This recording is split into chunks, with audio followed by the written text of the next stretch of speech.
Salut, moi c'est Ngang Le Martial, artiste visuel, j'ai 34 ans.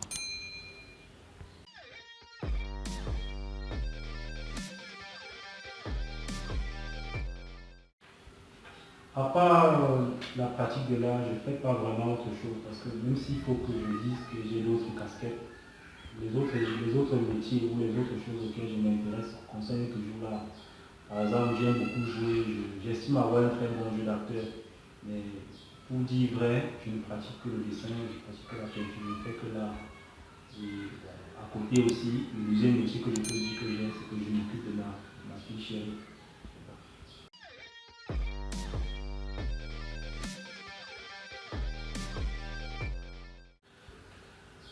À mon avis, la véritable vocation d'artiste, ça ne vient pas par influence. Je crois même qu'à l'intérieur du ventre de ma mère, il y a des dessins que j'ai faits et que mes parents ont dû voir quand ils m'ont suivi. Et vraiment, bien avant d'aller même à la maternelle, je dessinais déjà, je reproduisais tout ce que je voyais. Et ça m'a valu de me retrouver à la maternelle quand j'avais à peine 3 ans. Donc, ma vocation, elle est innée.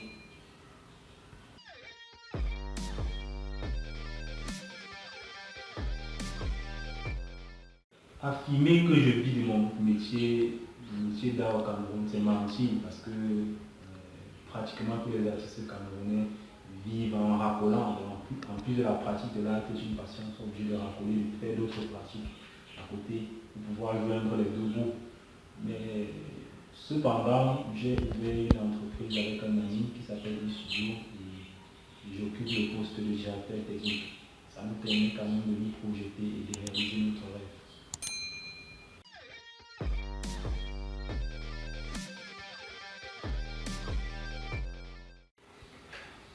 Mes influences artistiques ne sont pas très nombreuses, vu que je ne me suis pas vraiment beaucoup diversifié. C'est vrai que les artistes au Cameroun touchent un peu de tout. Mais moi, je me qualifierais comme artiste BDiste, artiste illustrateur et un peu moins peintre, parce que la peinture, aujourd'hui, je la pratique sur la tablette, je fais la peinture numérique. En termes de peinture, je suis vraiment influencé par le style fauve, cette impression d'inachevé, cette façon d'utiliser les couleurs. Moi, ça me plaît beaucoup en peinture. Et quand un client ou dans une commande, je n'ai pas des instructions précises à suivre, j'essaye de me lâcher et me rapprocher un peu de ce style-là. Par contre, en bande dessinée, j'aime le style semi-caricatural. J'ai l'impression que mettre un peu de caricature dans son travail, c'est un moyen de vraiment exprimer ce qu'on veut. C'est plus communicatif.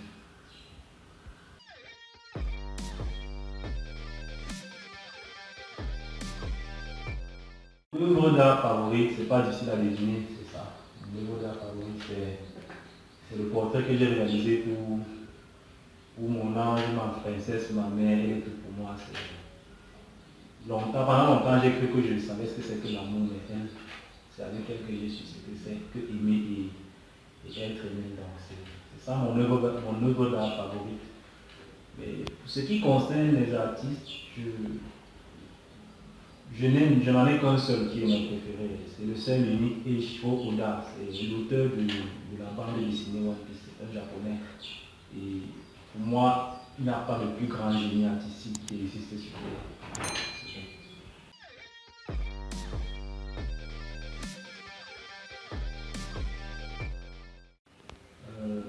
Ma meilleure expérience de carrière, c'est quand j'ai été lauréat à un concours de bande dessinée à l'international. Je me souviens, je ne sais plus très bien quelle édition c'était, je crois que c'était en 2012. Et j'avais participé à Africa et Méditerranée, c'était un concours de bande dessinée organisé par des Italiens. Et je me souviens parfaitement que j'étais tout jeune et mes contemporains m'avaient recommandé de ne pas participer à ce concours, estimant que ce sont des professionnels qui y participent et que je n'avais aucune chance.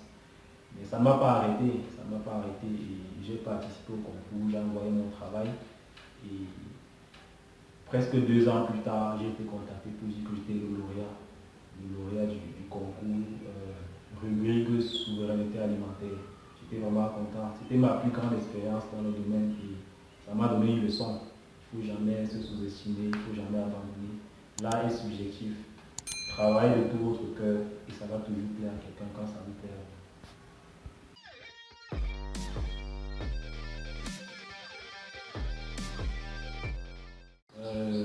L'équilibre entre le travail personnel et le freelance,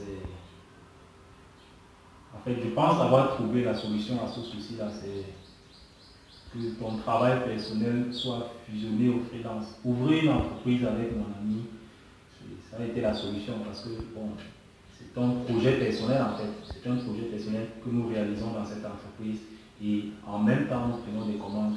On a l'impression d'être des freelances qui réalisent leur projet personnel. Donc, ouvrir vraiment sa propre entreprise, c'était la solution idéale.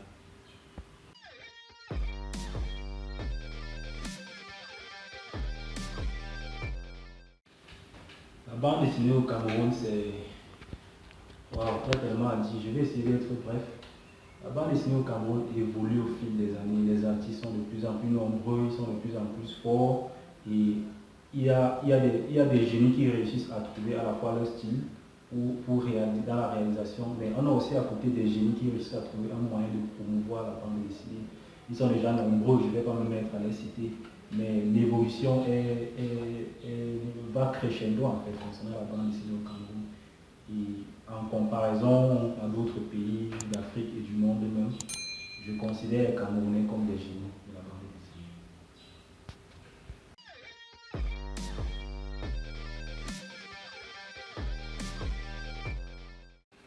Comme projet actuel, je dirais que e-studio est déjà un projet et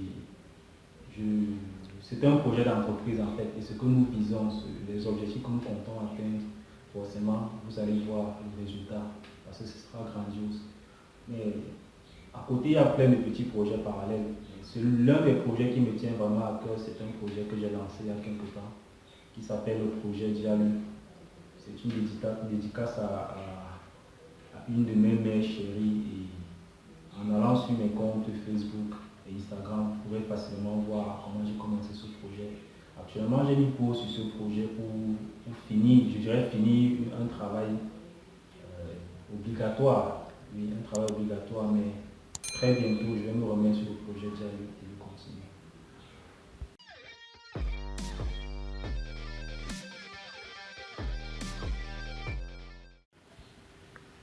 Wow, les anecdotes, il y en a tellement concernant les clients. On est des artistes et on vit tous les mêmes histoires. Donc, s'il faut raconter une anecdote, vous aurez vraiment une impression de déjà vu, déjà entendu, parce que c'est toujours la même histoire avec nous. Travail d'abord, ça va te faire de la visibilité et ne pense pas en quoi à l'argent et tout. Vraiment, c'est difficile pour moi de raconter une anecdote. Je peux juste vous sortir des expressions qu'on a l'habitude de nous donner.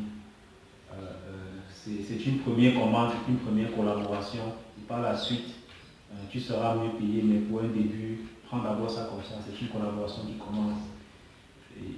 Et j'en passe, il y en a tellement, toutes ces phrases-là qui servent à exploiter les artistes sans vraiment les payer. C'est ça le Cameroun. Donc tout ce que je peux dire, c'est que n'attendez pas plus tard pour vous vendre cher. Commencez à vous vendre cher maintenant.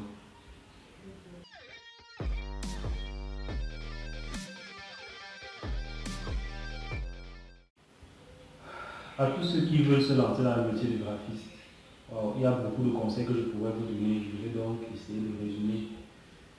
Travaillez l'humilité, soumettez toujours votre travail à la critique parce que ça va vous faire évoluer.